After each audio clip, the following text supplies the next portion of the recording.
Usually when you look at a map, a city is just a dot. Right, just a little circle with a name printed next to it. Yeah, exactly. Yeah. It's a very clean, static little circle. And it implies this incredibly simple, almost quaint idea, right? Like, Yeah. here is a place where a bunch of people happen to live and work. It acts as a geographical container, basically. You Yeah. look at it, you see the borders, and you think you understand what its purpose is. Right. So, for example, you see the dot for San Francisco on a map today, and you probably just think, okay, well, that's the AI hub. Just like it was the Web 2 hub a decade ago. Yeah, exactly. It's just where the tech companies happen to be paying rent right now. But what if that dot isn't just a place where tech companies live? Right. What if it's much more than that? Yeah. What if we are entirely misunderstanding what a city actually represents in the modern era? What if it's acting more like a centralized cortex making decisions for the entire human race? It's a huge thought. It really is. Welcome to the deep dive. Today, we are looking at some wild new research from our sources that treats cities not as geographic locations, but as biological civilizational functions. And it is a profound shift in perspective. I mean, you're stepping away from looking at cities through the lens of real estate or, even local politics. Yeah. Instead, the frameworks we're exploring today, like the City Observation Architecture, or Oh. COA, they look at the architecture of how human civilization actually operates and what happens when these incredibly complex, high-speed systems overheat. Okay, let's unpack this because I want to start with what feels like a massive glaring contradiction right off the bat. It's a paradox. Yes, because if we are talking about artificial intelligence, we are fundamentally talking about distributed technology, right? Totally. I mean, you can rent server space in Iceland, you can run your data center in the middle of a desert, and theoretically, with modern communication, you can build an AI company from literally anywhere on Earth. And that right there is the remote work paradox staring everyone in the face. Right. I have to push back here right out of the gate from the perspective of our listener. In a post-COVID world, where I can collaborate on a massive code base via GitHub, hop on a Zoom call, and run my entire team from like a beach in Bali or a cabin in Vermont. Sounds pretty nice, honestly. Right. But the idea that I absolutely must pay $4,000 a month for a tiny studio apartment in San Francisco just to, quote unquote, be in the room, well, it feels like incredibly outdated boomer logic. Yeah, it feels forced. So why is this research insisting on physical proximity? Well, it's the defining question of this entire space. To answer it, we really have to look at how these researchers categorize what a civilization actually does. Okay. They argue that human progress isn't centered around nations or massive corporations. It's actually centered around specific functions that cluster in specific cities. Functions, okay. Yeah, and they break this down into a few categories in the COA framework. But the two most important for our discussion today are computation and direction. And I think the massive misconception here is that San Francisco is hoarding computation. Exactly, but it's not. As you just pointed out, computation is dispersing globally. Right, the GPUs are everywhere. The data centers are literally everywhere.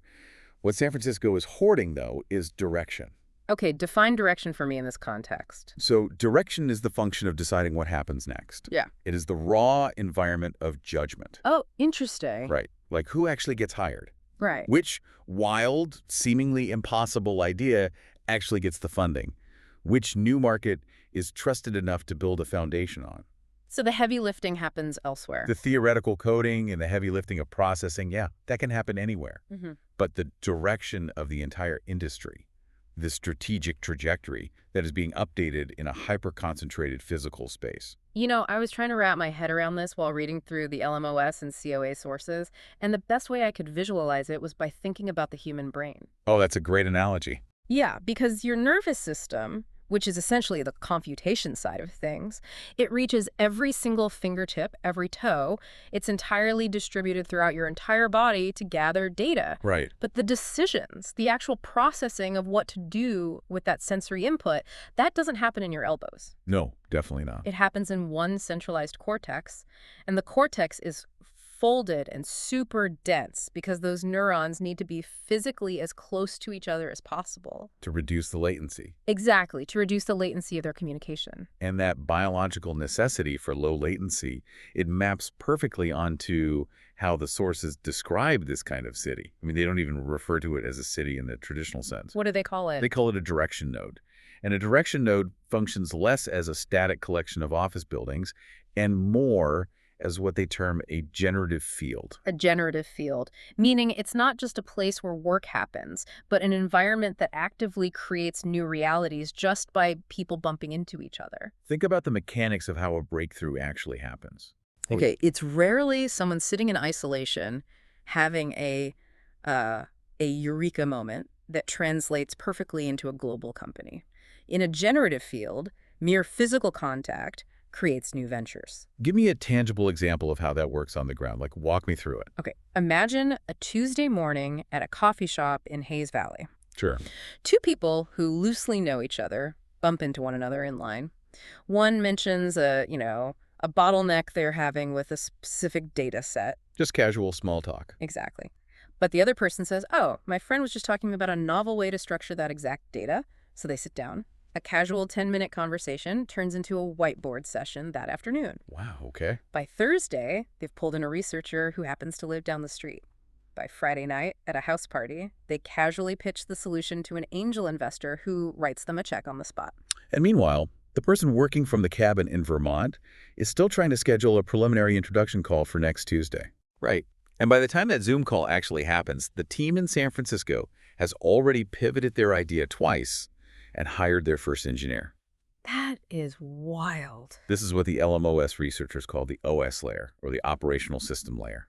Okay, break that down for me. Well, every environment has different layers. Yeah. You have the narrative layer, which is what people are tweeting about, what the news is saying, the hype. Right. But underneath that is the OS layer. This is where the actual capital moves, where the foundational decisions are made, where the real-time adjustments happen. You know, what's fascinating here is the velocity of that OS layer in a direction node.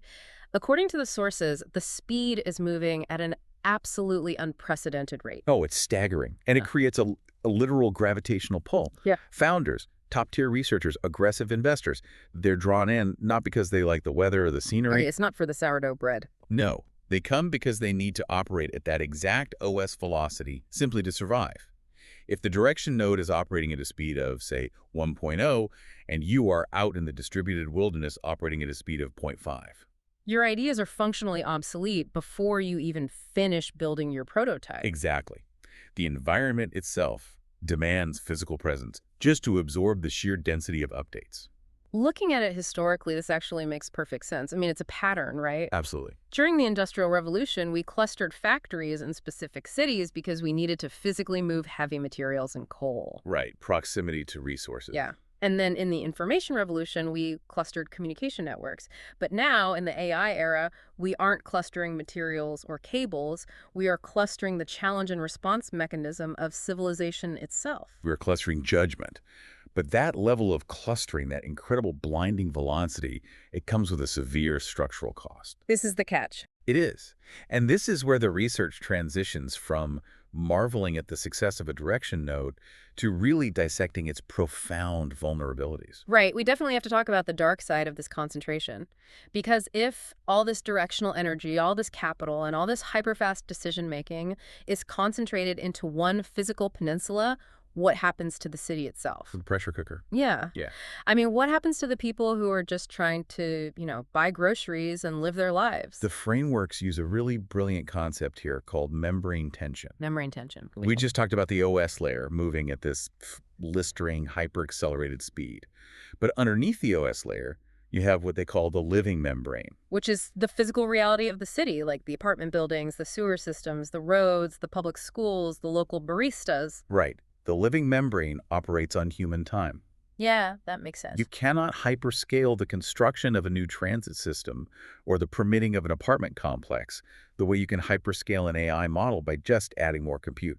Right. You can't just spin up a new bridge in AWS. Exactly. So you have an OS layer spinning at 10,000 RPM, layered directly on top of a living membrane that is spinning at like 50 RPM. Oh, man. It's like a massive high-speed industrial drill being pressed into soft wood.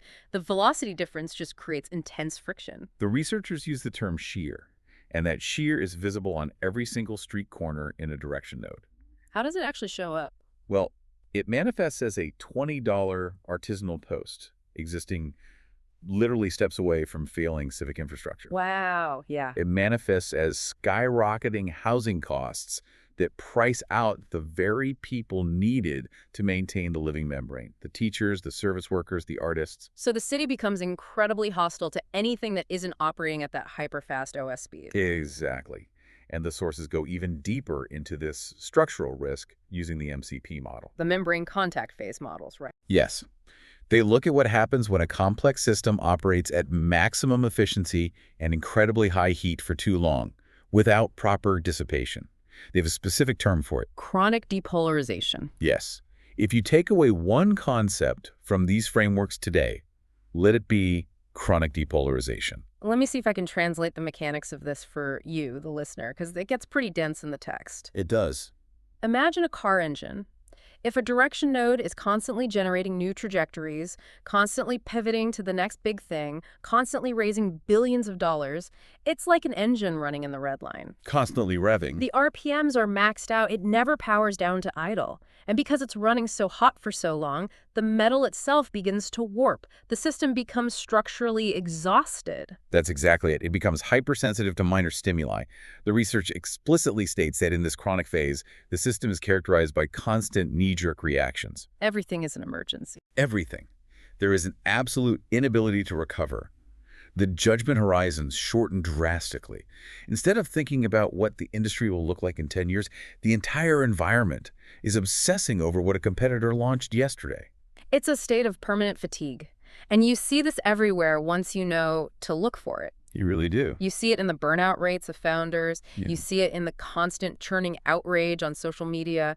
And you see it physically manifested in the stressed out geography of the city itself. Yeah. The system becomes incapable of long-term thinking because every ounce of available energy is being deployed just to manage the immediate friction of the present moment. And this is where the research highlights something deeply counterintuitive. Okay, what is it?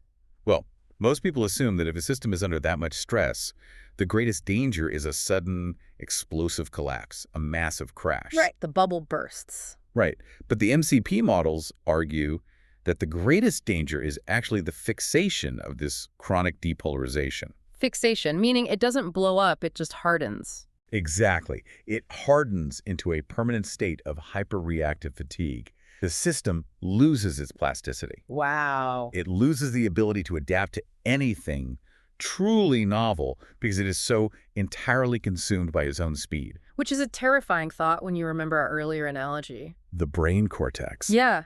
This city is acting as the cortex making decisions for the rest of civilization. If the cortex is chronically exhausted and incapable of long-term plasticity, the direction of the whole system, the whole human race, essentially is compromised. It really raises an important question then. How does a direction node avoid burning itself to the ground? Yeah. How does it survive its own velocity? Well, logically, if you're trying to optimize a high-speed system, shouldn't the goal be total synchronization? Like, get everyone perfectly aligned, eliminate all the friction, clear out the inefficiencies, and just execute as a single unified machine. That is the standard modern corporate optimization mindset. But the systems theory in these sources strictly corrects that assumption. Oh, it does? Yes. Total synchronization is actually a fatal trap for a direction node. Wait, really? We spend billions of dollars trying to make companies and cities more perfectly synchronized. Why is that a trap? Because total synchronization destroys long-term adaptability. How so? Think about global supply chains right before the COVID pandemic. They were optimized to absolute perfection. Just-in-time delivery, zero wasted warehouse space, total synchronization. Oh, I see where you're going. And the second there was a disruption, the entire global system snapped because it was incredibly brittle. Exactly. A healthy system, a direction node that actually survives over decades, Yeah. it requires the opposite of total synchronization. Which is what? The researchers call it fluctuation density. Fluctuation density. That sounds very technical. It does, but really, they're just talking about noise. They are talking about margin for error, local differences, inefficiencies, and what they quite beautifully call play. Play. So stability isn't rigid. True stability is the ability to flow between different states without breaking. They call it liquid stability. It's a system that has enough slack in it to absorb a shock without tearing itself apart. Here's where it gets really interesting to me. Because to maintain that liquid stability, the system requires a mechanism to absorb the heat of the OS layer. Right. And the research uses a word we typically associate with emotion, or maybe HR departments. but they redefine it completely as a mechanical structural necessity. And that word is care. Yes, care. And this redefinition completely changes how we should view city planning and industry culture. Yeah. They define care not as empathy or warm, fuzzy feeling. They define it as a structural repolarization infrastructure. So if the system is chronically depolarized, exhausted, redlining, grinding its gears, care is the actual mechanism that cools it down. Let's make this visceral. It's like the radiator in a Formula One car. That is the perfect way to look at it. If you're an engineer looking at an F1 car, you might think, this radiator's heavy, it's taking up space, it doesn't generate horsepower. Let's strip it out and put in a bigger engine. Seems logical if you only care about speed. Right. And for about 2 laps, the car will run faster than anything else on the track. And then the engine block will literally melt into a puddle of slag. Care isn't a luxury.